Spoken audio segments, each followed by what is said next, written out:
Hello everyone. Today I want to talk about another Japanese novel I stumbled upon recently, which is called Diary of a Void by Emi Yagi. It deals with a 34-year-old woman, Miss Shibata. She works at a paper core factory, so they produce paper cores.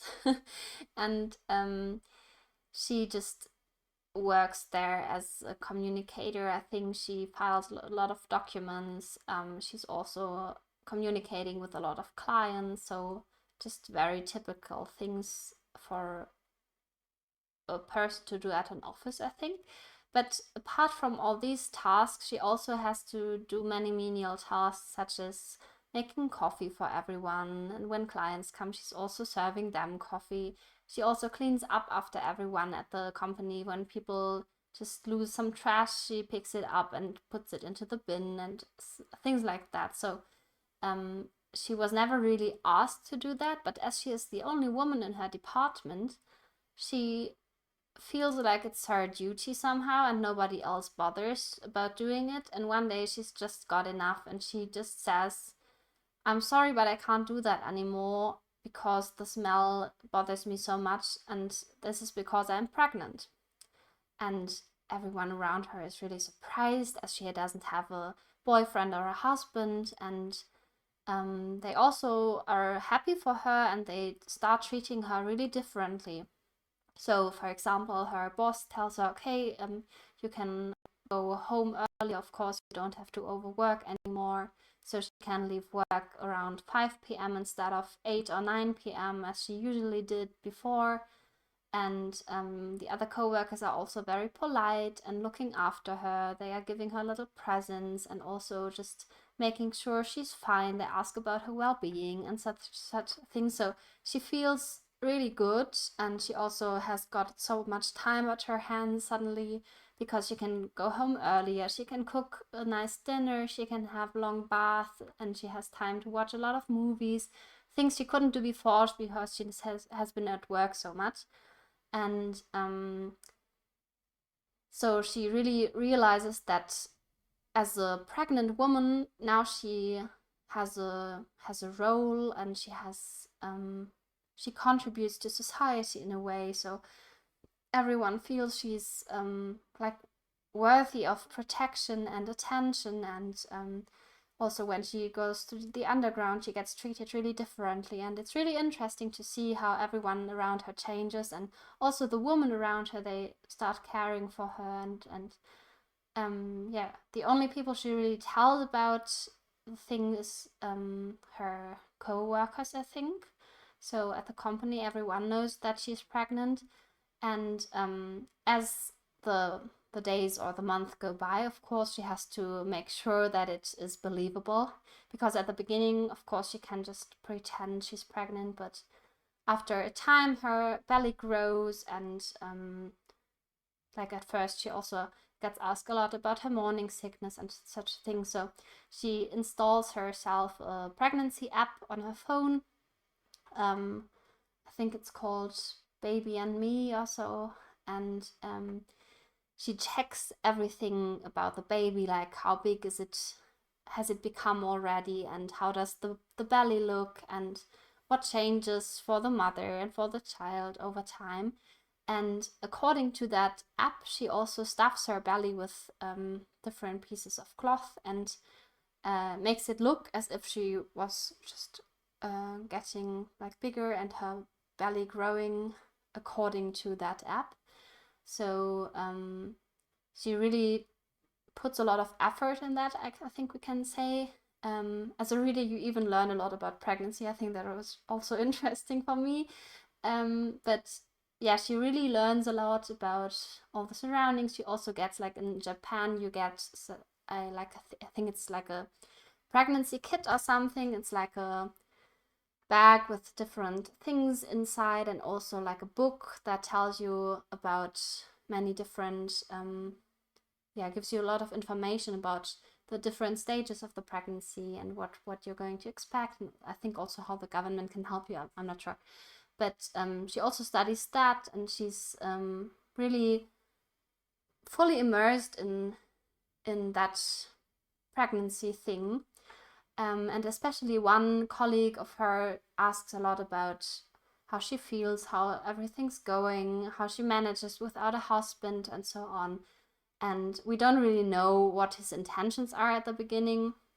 At first, I actually even suspected that he was interested in like having a relationship with her or something, because he was so like, he was a little annoying, but he was also very kind, and he was sitting right next to her at the workplace and making sure that she was fine so often. But yeah, first we don't really know what his intentions are. And sometimes I even felt that he suspected that she wasn't really pregnant. But that doesn't really matter so much as the novel progresses. And the novel is told in like many chapters from the different weeks. Like, I think it starts in week 5 and then goes up to week 40 of her pregnancy. And the tension grows as you read, because of course you're interested to know how does that develop, how does she manage to fake her pregnancy over time, and especially as the belly grows bigger and she, like, her due date is getting nearer, which she has also made up, of course.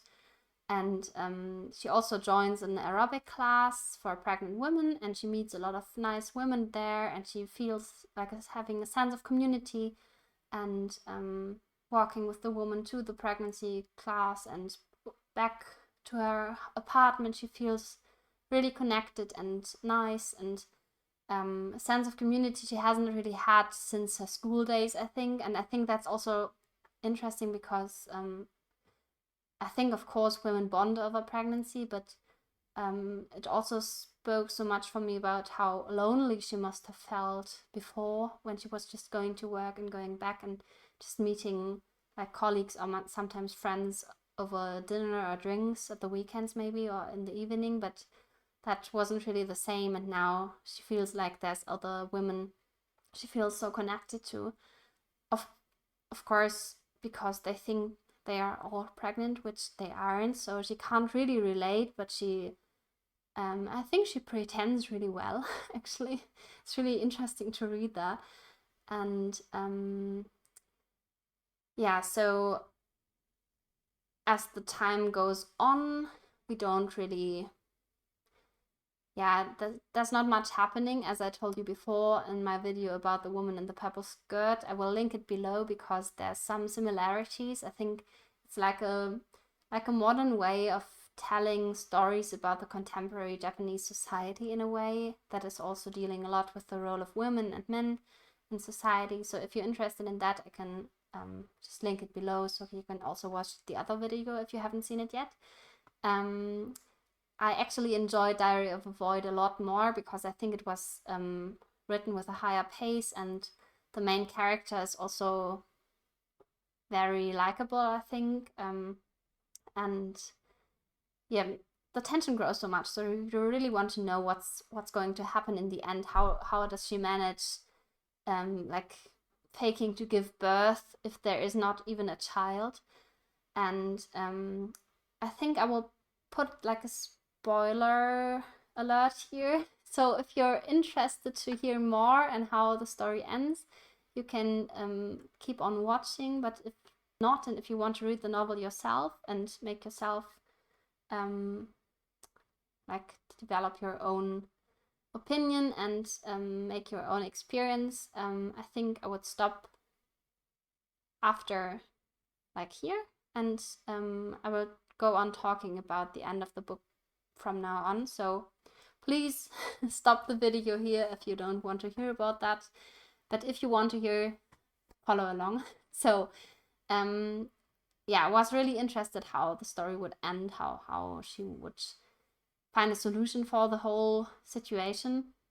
And I have to mention that the colleague I mentioned, how was he called? I think Higashi Nakano.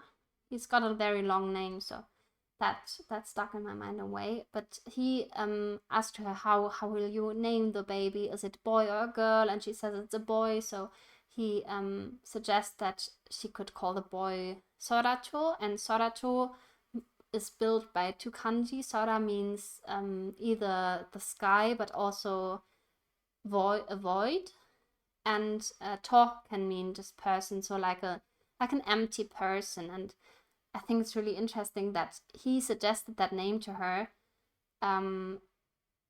although he didn't really know that she faked all the time, the pregnancy.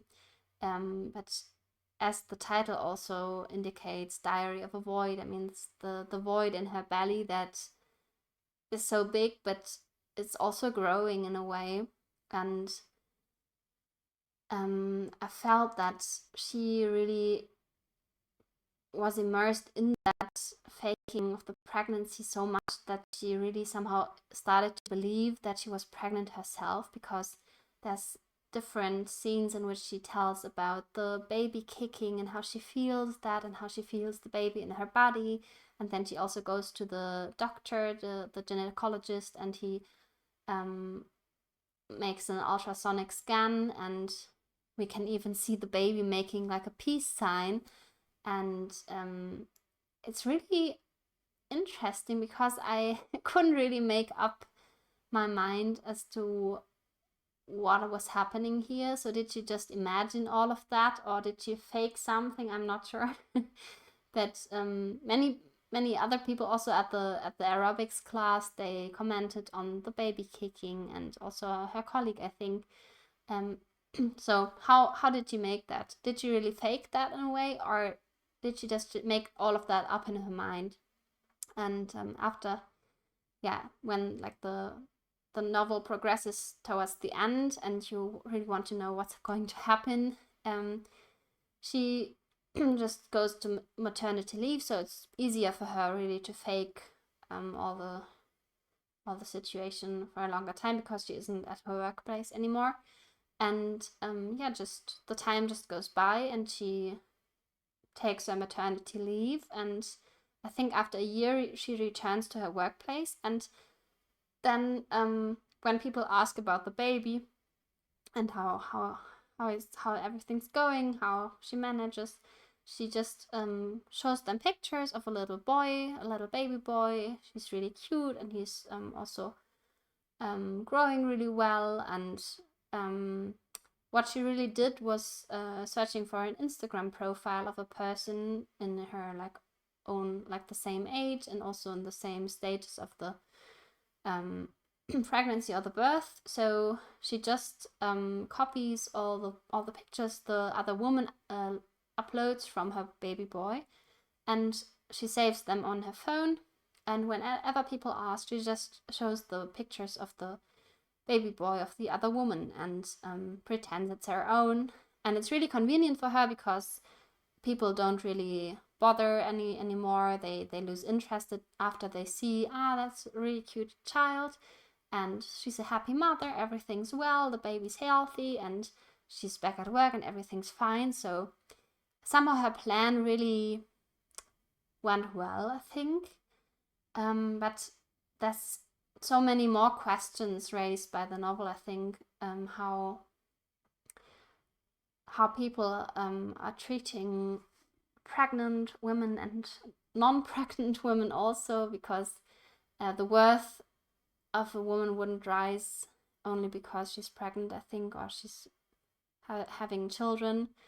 But somehow it's still believed to be very important in different societies over the world, I think. And then I think there's also the topic of the wish for a child, I think, because I felt that the protagonist, Miss Shibata, she really wanted to have a child in a way. But I also wasn't sure whether she wanted to have that child to fill a void within herself, or really in order to become a mother, because she was so lonely all the time, and she really had that void in her before. And I think it was in a way, it was even growing through the pretending of that pregnancy. But in another way, you could also say that she took something back for herself. She took time for herself, and she asked herself, what really mattered to her. She had a lot of self-care towards herself, and she also made connections with other people, but as all these connections were built on a lie, she couldn't really follow through with them, and I think she also lost all the contact to the other women because there was no baby, so she couldn't really meet them anymore without having to say the truth and say there hasn't really ever been a baby. And it's really interesting because the novel left me with a small void within myself. I think it made me think so much, and I'm still thinking so much about it, although I read it a while ago now, and I think I'll also read it again. And if you want to read it, or if you have read it, I would love to read about it, about your experience in the comments. And if you have any other recommendations, or if you are looking for recommendations about Japanese novels, or also Japanese novels in that kind of genre, or that that kind of topic, let me know. I'd be happy to chat about it, or even also to make more videos like that. But the novel is really great. I really appreciated reading it, and I can really recommend it. It's also not a long read. I think, I'm not sure how many pages, but it wasn't really long. So it's a worthwhile experience to read the novel. If you like the video, I'd be glad if you gave it a thumbs up, or just commented below what you liked about it, or if you have any questions, anything that comes to your mind, anything you want to know or you want to discuss. And if you haven't subscribed to the channel yet, I'd love to see you subscribing to it as well, as it helps my small channel grow a little, and I can maybe reach more people who are also interested in Japanese literature, or just modern, or also older classics that are lesser known to the public. Yeah, that's it for today, and I hope you have a good day, and see you in my next video. Bye bye.